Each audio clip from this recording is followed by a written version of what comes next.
Crypto big shots unbanked and Warren's fingerprints are all over it. XRP and XLM price, well, that's the good news to offset the bad news. Along with stable coins and centralized exchange. Due to the graphic nature of this program, listener discretion is advised.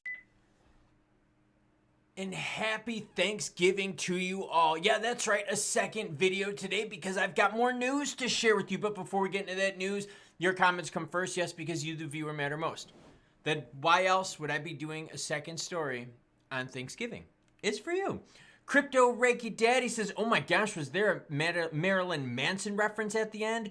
Why, yes, there was a Marilyn Manson reference. Several of you caught that. Gypsy1962 says, Santa Claus, what's your opinion on a coming Great Depression and a sudden crash in stonks and cryptos?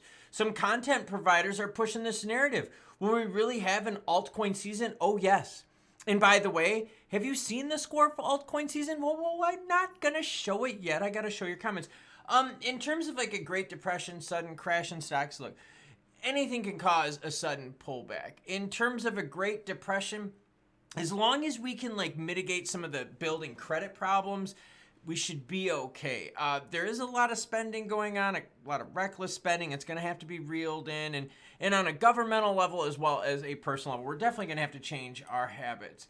Joseph hanging out with us says, I'm your neighbor too, bro. That's right. Shout out to my upstate peeps. Bitcoin's sitting at 95,193 while ETH is 3576. What a great way to spend Thanksgiving with crypto news.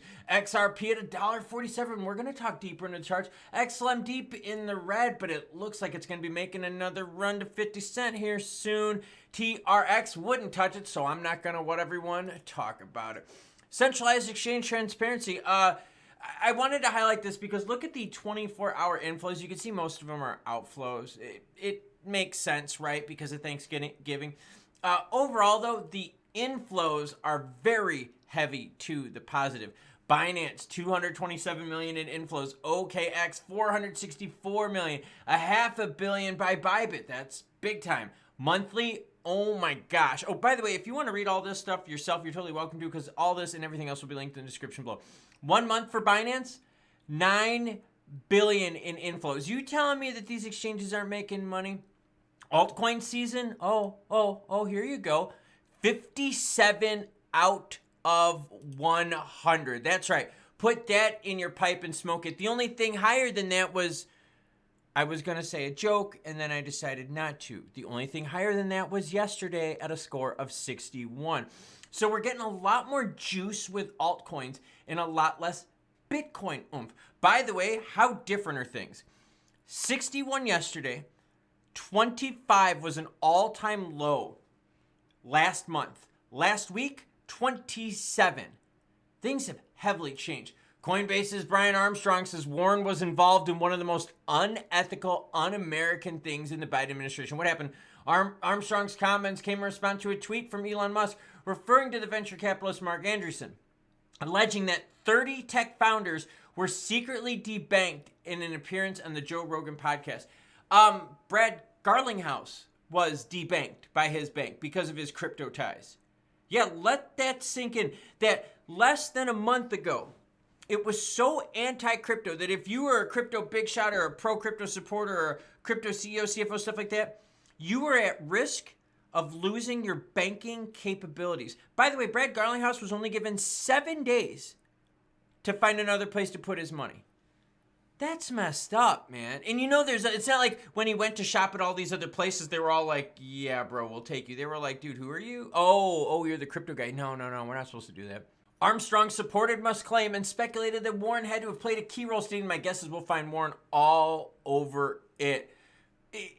Warren Gensler, there were a whole bunch of haters out there. Maxine, what about Brad the Shermanator out in California? And so these players now are getting exposed. But this is how bad people, big ups in crypto, were treated. Like, to have your banking shit shut down, like, that's really messed up. What's not messed up? XLM's price. And it looks like we're going to be trying to make another move now towards that 50 cent mark. Tried a couple times to hold it here over the last couple days, unsuccessful, but we're also staying well above anyone's newly projected floor. Projected floors in this move were something of like 40 cents as of early, and we are like way higher than that. In fact, you can see near term here, you got quite a bit of support just south of 42.5. Right now, though, volume is starting to peel back. We understand it's Thanksgiving, as I shared with you here on this one, where you get to see the exchanges and what their 24-hour inflows are. As you notice, most of the 24-hour inflows are on the red side because guess what? It's Thanksgiving, so people are chilling out. But XLM price looks healthy. I know it's not up as high as people were hoping, but you know there's going to be more news to come and more news where the actual rubber is hitting the road. XRP, the chart looks a little bit different here. XRP making another push at it to go to the $1.50. By the way, this was the 5-day for XLM and the 5-day for XRP.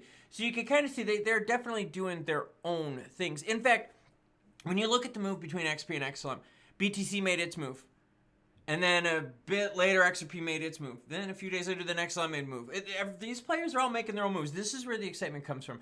But in terms of XRP price, look, we're getting support well above $1.30 right now.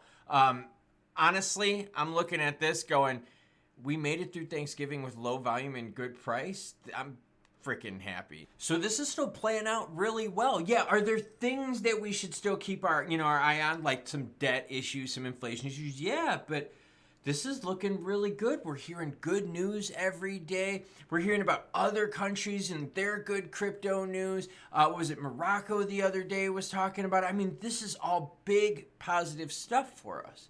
And the fact that we're holding prices as volume is just plummeting on Thanksgiving is a great sign. In fact, XRP is making a healthier move since the earlier video of today. So this is awesome. This is like the best thing we could ask for. You weren't expecting this on Thanksgiving, and neither was I. So the train, the Trump election pump ejection train, is now the crypto momentum train. And this conductor is saying, choo-choo, bitches.